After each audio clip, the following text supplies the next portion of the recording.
The Dogma of Hell by Father Chopin.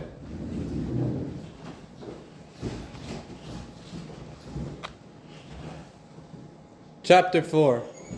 The denial of hell is foolish bravado. There are some miserable men, let us rather say fools, who, in the delirium of their iniquity, make bold to declare that they laugh at hell. They say so, but only with their lips. Their consciences protest and give them the lie. Colot de Herbois, famous for his impiety as much as for his sanguinary ferocity, was the chief author of the massacres of Lyons in 1793. He caused the destruction of 1,600 victims. 6 years after, in 1799, he was banished to Cayenne and used to give vent to his infernal rage by blaspheming the holiest things. The least act of religion, the slightest show of Christian piety, became the subjects of his jests. Having seen a soldier make the sign of the cross, he said to him, "Imbecile, you still believe in superstition? Do you not know that God, the Holy Virgin, paradise, hell, are the inventions of the accursed tribes of priests?" Shortly after, he fell sick and was seized by violent pains. In an excess of a fever, he swallowed, at a single draught, a bottle of liquor. His disease increased. He felt as if burned by fire that was devouring his bowels. He uttered frightful shrieks, called upon God, the Holy Virgin, a priest, to come to his relief. "Well, indeed," said the soldier to him, "you ask for a priest? You fear hell, then? You used to curse the priest, make fun of hell." "Alas," he answered, "my tongue was lying to my heart." Pretty soon he expired, vomiting blood and foam. The following incident happened in 1837. A young second lieutenant, being in Paris, entered the Church of the Assumption near the Tuileries and saw a priest kneeling near a confessional.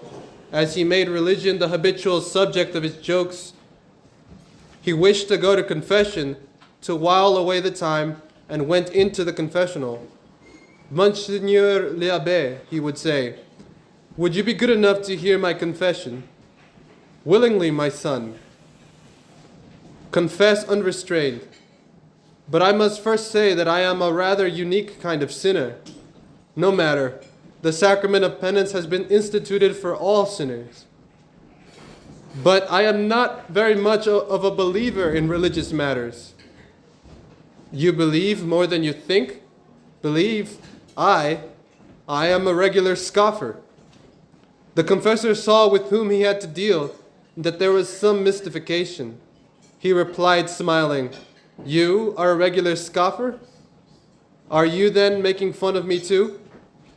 The pretended penitent smiled in like manner. "Listen," the priest went on, "what you have just done here is not serious. Let us leave confession aside, and if you please, have a little chat. I like military people very much. And then you have the appearance of a good, amiable youth. Tell me, what is your rank?" "Second lieutenant." "Will you remain a second lieutenant long?" 2, 3, perhaps 4 years." "And after?" "I shall become a first lieutenant." "And after?" "And I hope to become captain." "And after?" "Lieutenant colonel." "How old will you be then?" 40 to 45 years.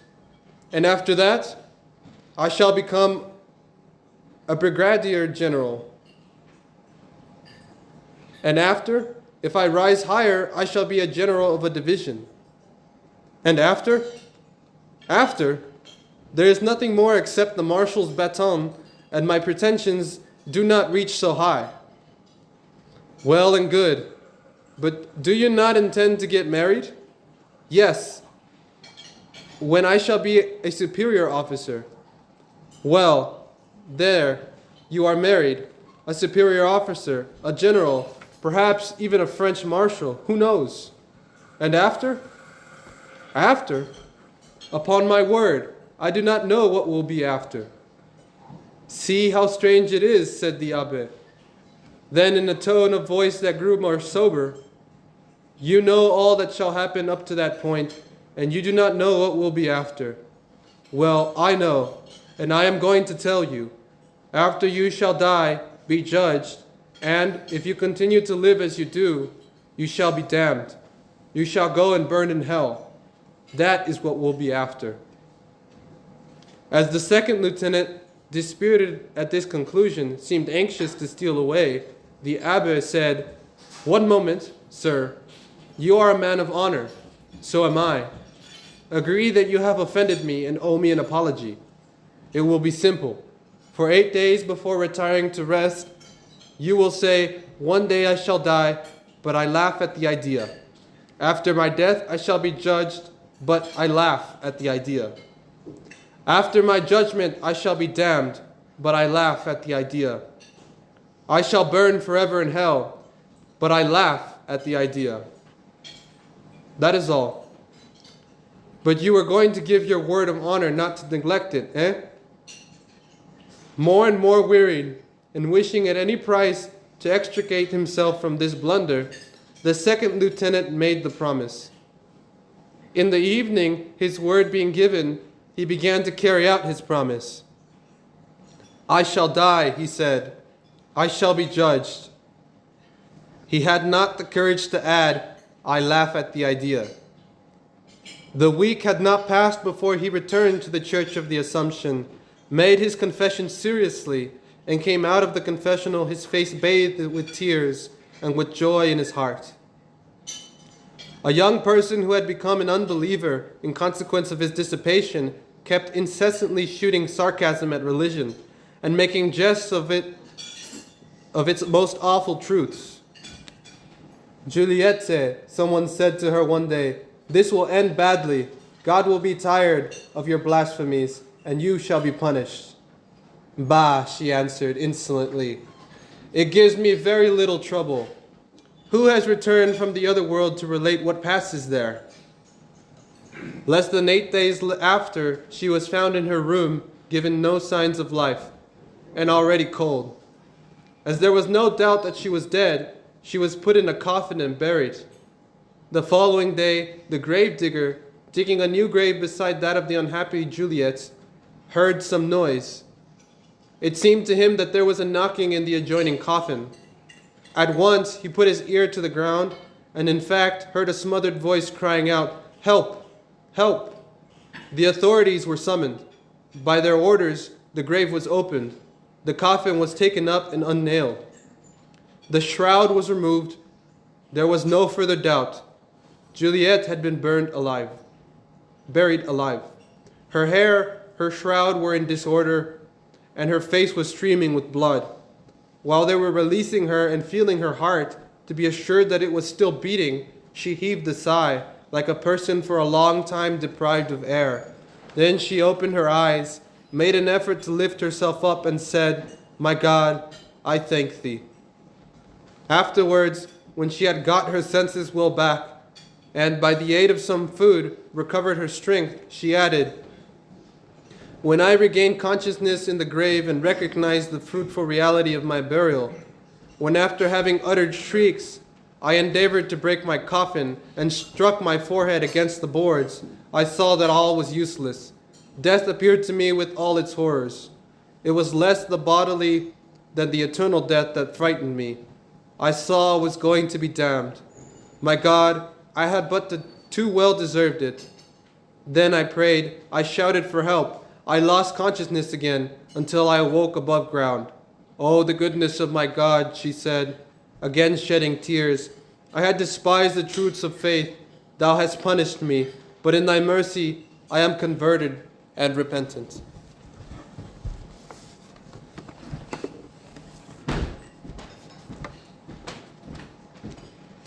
They who deny hell will be forced to admit it soon, but alas, it will be too late. Father Narenberg, in his work, The Difference Between Time and Eternity, speaks of an unfortunate soul who, as the result of his evil ways, had lost the faith.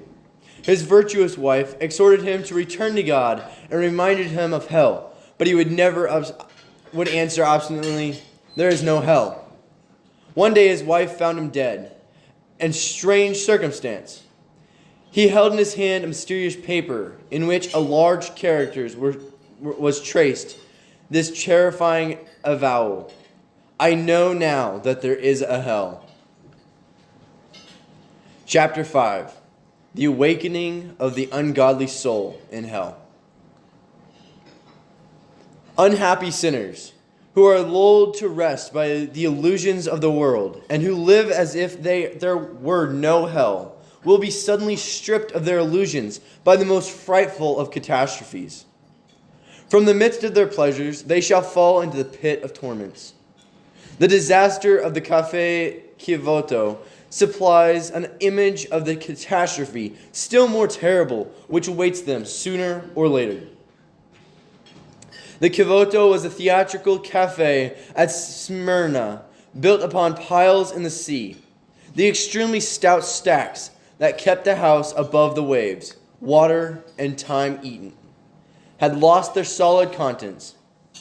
It was on February 11th, 1873, at 10 p.m., 200 persons had assembled to witness a comic spectacle. They were amusing themselves when all at once a frightful crash was heard.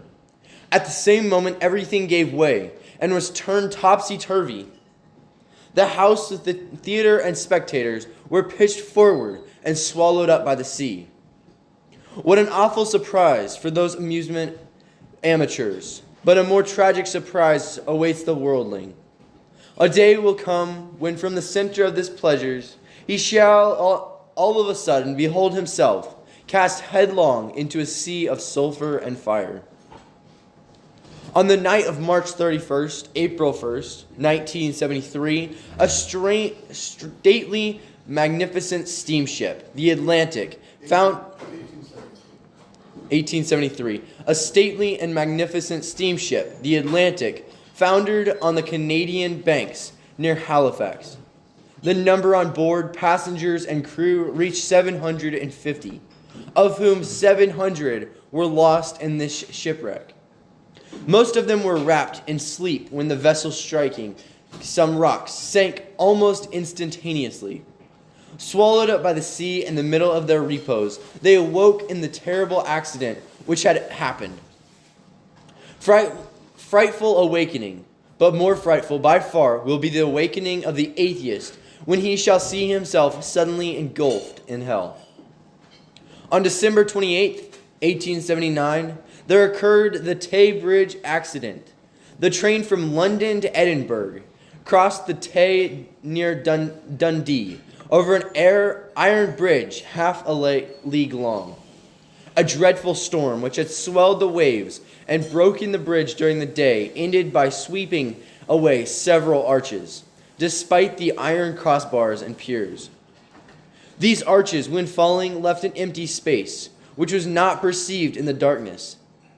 At 7:30 p.m., the express train out from Edinburgh thundered along, carrying 100 travelers. It mounted the fatal bridge, and soon, coming on the empty space, was hurled into the waves. Not a cry was heard. In the twinkling of an eye, the victims were in the depths below. What a surprise! What a sudden change! But what will it be when the sinner shall see himself in the twinkling of a light in the pit of hell?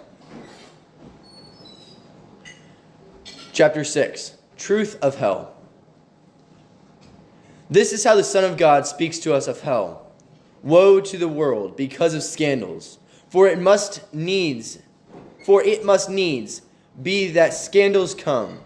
But nevertheless, woe to that man by whom scandal cometh. And if thy hand or thy foot scandalize thee, cut it off and cast from thee. It is better for thee to go into life maimed or lame than having 2 hands or 2 feet to be cast into everlasting fire. And if thy eye scandalizeth thee, pluck it out and cast it from thee. It is better for thee, having 1 eye, to enter into life, than having 2 eyes to cast into the hellfire. And fear ye not them that kill the body, and are not able to kill the soul, but rather fear him that can destroy both soul and body in hell. The rich man also died, and he was buried in hell. And lifting up his eyes when he was in torments, he saw Abraham afar off, and Lazarus in his bosom. And he cried and said, Father Abraham, have mercy on me, and send Lazarus, that he may dip the tip of his finger in water to cool my tongue, for I am tormented in this flame. Then he shall say to them also that shall be on his left hand, Depart from me, you cursed, into everlasting fire, which was prepared for the devils and his angels. And I say to you that many shall come from the east and west, and shall sit with Abraham, Isaac, and Jacob in the kingdom of heaven. But the children of the kingdom shall be cast out into the exterior darkness, where there shall be weeping and gnashing of teeth. The king went in to see the guests, and he saw there a man who had not on a wedding garment. And he saith to him, Friend, how comest thou in hither, not having on wedding garment? But he was silent. Then the king said to the waiters, Bind his hands and feet, and cast him into the exterior darkness. There shall be weeping and gnashing of teeth. The unprofitable servant cast ye out into the exterior darkness. There shall be weeping and gnashing of teeth. But I say to you that whosoever is angry with his brother shall be in danger of the judgment. And whosoever shall say to his brother, Raca, shall be in danger of the council. And whoever shall say, Thou fool, shall be in danger of hellfire. The Son of Man shall send his angels, and they shall gather out of his kingdom all scandals, and them that work iniquity, and shall cast them into the furnace of fire. There shall be weeping and gnashing of teeth. And if thy hand scandalize thee, cut it off. It is better for thee to enter into life maimed than having 2 hands to go into hell, into unquenchable fire, where their worm dieth not, and the fire is not extinguished. Every tree that bringeth not forth good fruit shall be cut down and shall be cast into the fire. I am the vine, you the branches. He that abideth in me, and I in him, and the same beareth much fruit, for without me you can do nothing. If anyone abide not in me, he shall be cast forth as a branch, and shall wither, and shall gather him up, and cast him into fire, and he burneth.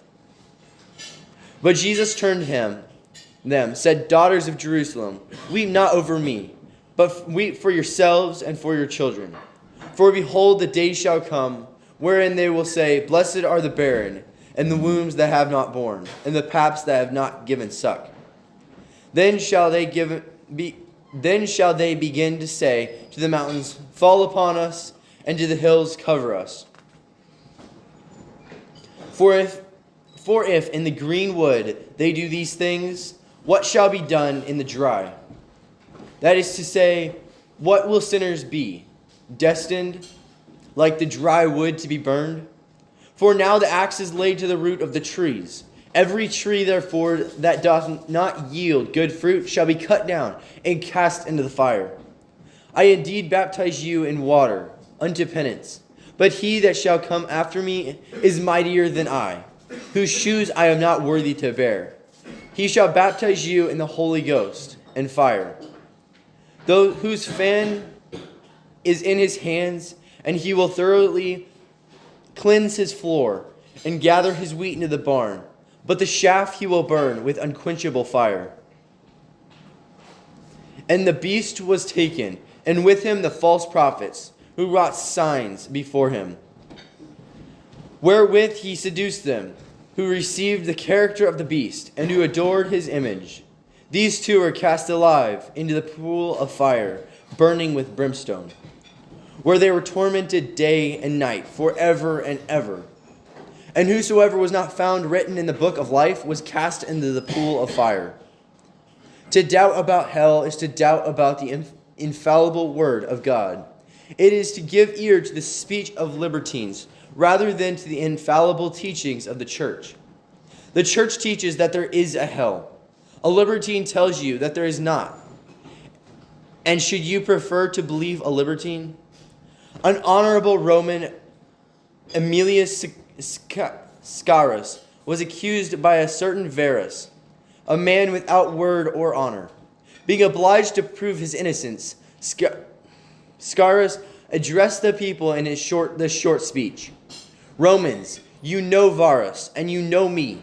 Now Varus says I am guilty of the crime charged against me, and I protest that I am not guilty. Varus says yes, I say no. Whom will you believe? The people applauded, and the accuser was confounded. Natural reason confirms the dogma of hell. An atheist was boasting that he did not believe in hell. Among his hearers, there was a sensible young man, modest, but who thought that he ought to shut the silly speaker's mouth. He put him a single question. Sure, sir, he said, the kings of the earth have prisons to punish their refractory subjects. How can God, the King of the universe, be without a prison for those who outrage his majesty? The sinner had not a word to answer. The appeal was presented to the light of his own reason, which proclaims that if kings have prisons, God must have a hell. The atheist who denies hell is like the thief, who should deny the prison. A thief was threatened with sentence to prison. The foolish fellow replied, "There is no court, there is no prison." He was speaking thus when an officer of justice put his hand on his shoulders and dragged him before the judge. This is an image of the atheist who is foolish enough to deny a hell. A day will come when, taken unawares by divine justice, he shall himself dashed headlong into the pit, which he stubbornly denied, and he shall be forced to acknowledge the terrible reality of hell.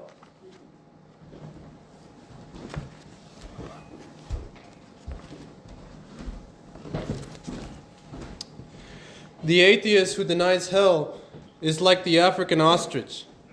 That stupid bird, when chased by hunters, plunges its head into the sand, and standing still believes it's secure from danger because it does not see the enemy. But soon the piercing arrow comes to undeceive it.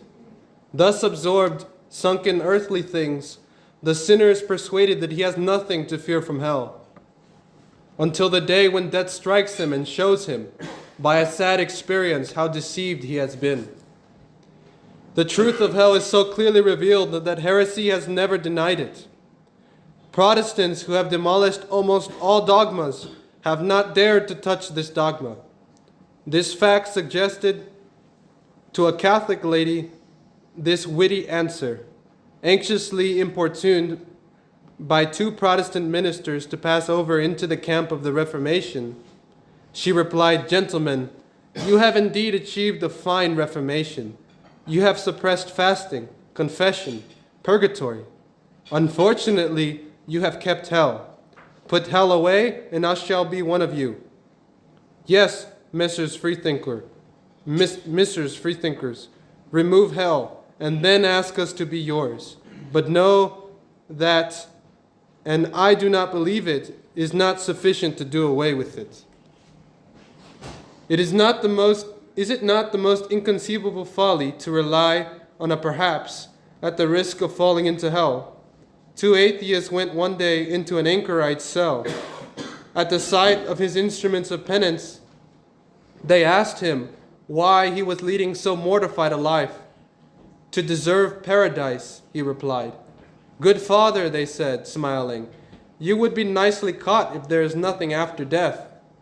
"Gentlemen," rejoined the holy man, as he looked at them with compassion, "you will be quite otherwise if there is." A young man belonging to a Catholic family in Holland, as a consequence of imprudent reading, had the misfortune to lose the treasure of faith and to fall into a state of complete indifference. It was a subject of the bitterest grief for his parents, especially his pious mother. In vain did this other Monica give him the most solid lectures. In vain did she admonish him with tears to come back to God. Her unhappy son was deaf and insensible. Yet at last, to satisfy his mother, he was pleased to consent to spend a few days in a religious house, there to follow the exercises of a retreat, or rather, as he put it, to rest a few days and smoke tobacco, an enjoyment which he loved. So he listened with a distracted mind to the instructions given to those making the retreats, and speedily after began again to smoke, without thinking further of what he had heard. The instruction on hell, to which he seemed to listen to like the rest, came on, but being back again in his little cell, while he was taking his smoke as usual, a reflection arose in his mind in spite of himself. If, however, it should be true, he said to himself, that there is a hell, if there be one, clearly it shall be for me. And in reality, do I know myself that there is not a hell? I am obliged to acknowledge that I have no certainty in this behalf. The whole basis of my thinking is only a perhaps. Now, to run the risk of burning for eternity on perhaps, frankly speaking, as a matter of extravagance, would be to go beyond bounds. If there are some who have such courage, I have not sufficiently lost my senses to imitate them. Thereupon, he began to pray, and grace penetrated his soul. His doubts vanished. He rose up converted. A pious author relates the history of the tragic punishment that befall an ungodly scoffer of hell. This was a man of quality whom the author, through respect for his family, does not name. He designates him by the fictitious name of Leontius. This unfortunate man made it a boast to brave heaven and hell, which he treated as chimerical superstitions. One day, when a feast was about to be celebrated at his castle, he took a walk accompanied by a friend and wished to go through the cemetery. Chancing to stumble against a skull lying on the cemetery ground, he kicked it aside with profane, blasphemous words.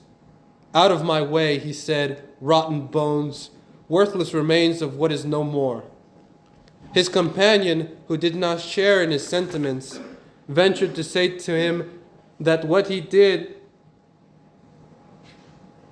did wrong to use this language. The remains of the dead, he added, must be respected on account of their souls, which are always alive, and which will assume their bodies again on the day of the resurrection. Leontius answered by this challenge, spoke to the skull. "If the spirit that animated thee still exists, let it come and tell me some news about the other world. I invite it for this very evening to my banquet."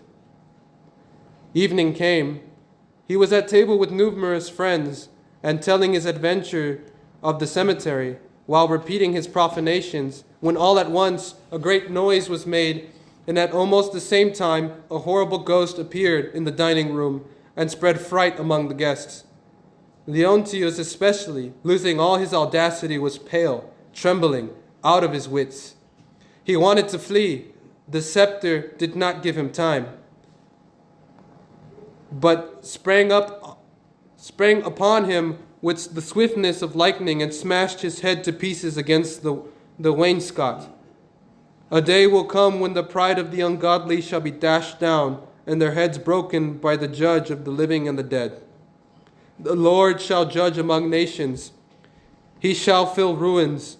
He shall crush the heads in the land of the many.